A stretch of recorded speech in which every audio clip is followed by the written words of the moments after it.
గణనీయ నామవాచకం లెక్కించదగిన నామవాచకం. దీనికి ఏకవచనం మరియు బహువచనం రెండూ ఉంటాయి.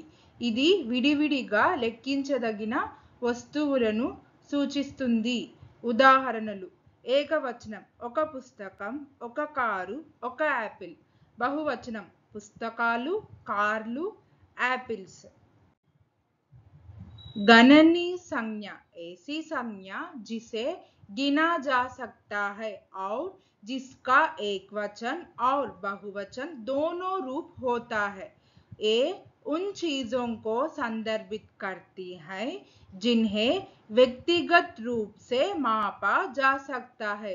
उदाहरण: एक वचन एक किताब, एक कार, एक सेब. बहुवचन किताबें, कारें, सेब. Countable noun, a noun that can be counted and has both a singular and a plural form. They refer to things that can be quantified individually. Examples: singular, a book, a car, an apple. Plural, books, cars, apples. ఈ వారం నేను చదవడానికి నా దగ్గర 2 పుస్తకాలు ఉన్నాయి. 2 పుస్తకాలు అనేది గణనీయ నామవాచకం. मेरे पास इस हफ्ते पढ़ने के लिए 2 किताबें हैं. 2 किताबें गणनीय संज्ञा है. I have 2 books to read this week. 2 books is a countable noun. మేము ఒక అందమైన దీపం కొన్నాము. దీపం అనేది గణనీయ నామవాచకం. हमने एक सुंदर दीप खरीदा. दीप गणनीय संज्ञा है. We bought a beautiful lamp. Lamp is a countable noun. నా స్నేహితుడికి ఒక అందమైన కారు ఉంది.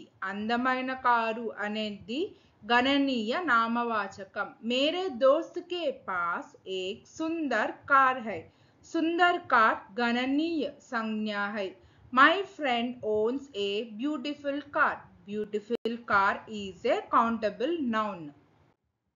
తోటలో చాలా పక్షులు ఉన్నాయి. చాలా పక్షులు అనేది గణనీయ నామవాచకం. బగీచే में कई पक्षी है.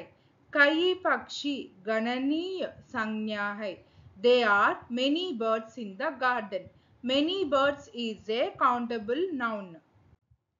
ఆమె మార్కెట్ నుండి 3 యాపిల్స్ కొనుక్కుంది. 3 యాపిల్స్ అనేది గణనీయ నామవాచకం.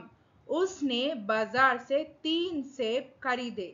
3 सेब गणनीय संज्ञा है. She bought 3 apples from the market. 3 apples is an countable noun. మేము మా పర్యటనలో చాలా నగరాలను సందర్శించాము. చాలా నగరాలు అనేది గణనీయ నామవాచకం. हमने अपनी यात्रा पर कई शहरों का दौरा किया. कई शहरों गणनीय संज्ञा है. We visited several cities on our trip. Several cities is a countable noun. ఆమె తన అమ్మమ్మకు ఒక పెద్ద ఉత్తరం రాసింది. ఒక పెద్ద ఉత్తరం అనేది గణనీయ నామవాచకం. उसने अपनी दादी को एक लंबा पत्र लिखा. एक लंबा पत्र गणनीय संज्ञा है. She wrote a long letter to her grandmother. Long letter is a countable noun. జట్టులో 11 మంది ఆటగాళ్ళు ఉన్నారు. 11 మంది ఆటగాళ్ళు అనేది గణనీయ నామవాచకం. टीम में 11 खिलाड़ी है. 11 खिलाड़ी गणनीय संज्ञा है. The team has 11 players. 11 players is a countable noun. పిల్లలు తమ బొమ్మలతో ఆడుకుంటున్నారు. బొమ్మలతో అనేది గణనీయ నామవాచకం. बच्चे अपने खिलौने के साथ खेल रहे हैं. खिलौने गणनीय संज्ञा है. The children are playing with their toys. Toys is a countable noun. మా పట్టణంలో 3 పాఠశాలలు ఉన్నాయి.